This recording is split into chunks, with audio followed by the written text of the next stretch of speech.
Over, under, or straight through the middle? We like our roads to be straight and level, but what happens when we need to cross a body of water to travel over a mountain? Well, that's where bridges come in. And there's so many ways to design and build a bridge. It can be as simple as laying a log over a creek, or it can be as complex as the Golden Gate Bridge. Whenever you're ready. So, why doesn't a bridge wear away with all that water hitting it? Well, the truth is it does. So how is it that bridges stay up?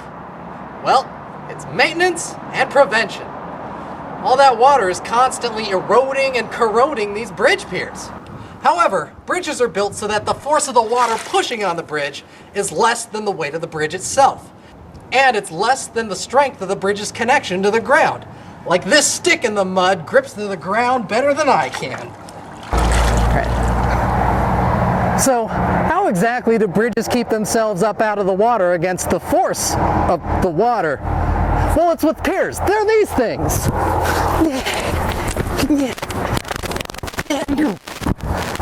This is a pier. This thing.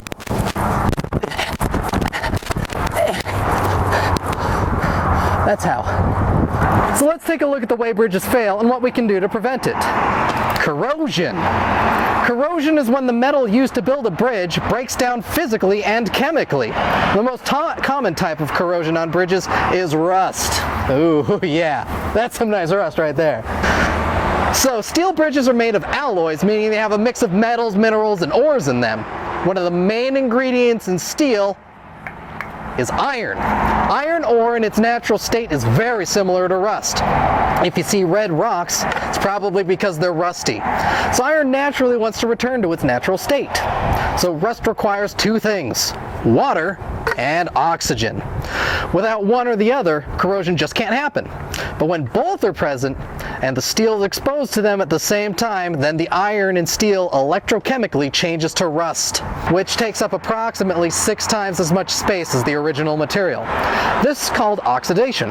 Corrosion can be greatly accelerated due to marine salt spray exposure. So it takes a lot of energy to make iron ore into steel. Yet all it takes is allowing bare steel to touch oxygen and water to turn it back into rust. But all you have to do is paint over the steel and rust will have a hard time getting started. Today all types of alloys are being made using different materials that won't corrode nearly as easily. But if rust does begin to appear on steel, professionals can just scrape it off and get a new coating on it as soon as possible. The next way bridges fail is erosion. Erosion is the process by which the surface of the earth gets worn down. Erosion can be caused by wind and ice, but anyone who's ever seen the Grand Canyon knows that nothing beats water when it comes to eroding the earth.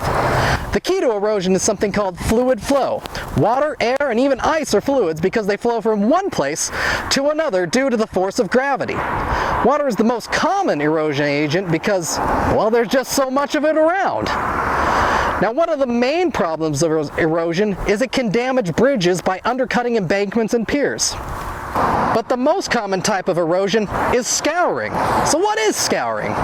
Well, let me tell you, it's basically when the water removes the soil from around a bridge foundation and moves it downstream, leaving the foundation exposed and, in some cases, undermined. If it goes long enough, the erosion can sweep all the rock away from under the bridge foundation. Scour vulnerability varies by location. Bridges over flat-flowing rivers like this one have a different scour vulnerability than those over steep, boulder-laden rivers or saltwater inlets. Obviously, scour directly depends on soil, which vary a lot depending on the depth of the soil and the location of the bridge. In fact, scouring causes about 2/3 of all bridge failures in Washington State. But don't worry, there are 2 ways Washington State prevents bridge damage: monitoring and response. At least every 2 years, inspectors go out to each bridge and inspect them. And if an inspection finds something wrong, they close the bridge down for a while and they fix it. Usually, there's a plan of action that's been prepared for each bridge long ahead of time. But here's a fun way to fix bridge scour. You just dump rocks on the backside of the bridge. In this picture you can see a truck unloading a bunch of rocks downstream on the Hump Tulips River. And though in each case engineers hired to actually provide the professional advice and solution to this type of erosion, but dumping rocks is probably the most fun way. So what are some other ways that we can prevent erosion? Easy. There are 3 common ways. 1, increase the depth of the foundation. 2, install flow deflectors. And 3, install semicircular or triangular end noses. So ultimately, why don't bridges wear away with all that water hitting them? Well, they do. So how is it that bridges stay up? It's with maintenance and prevention. Okay.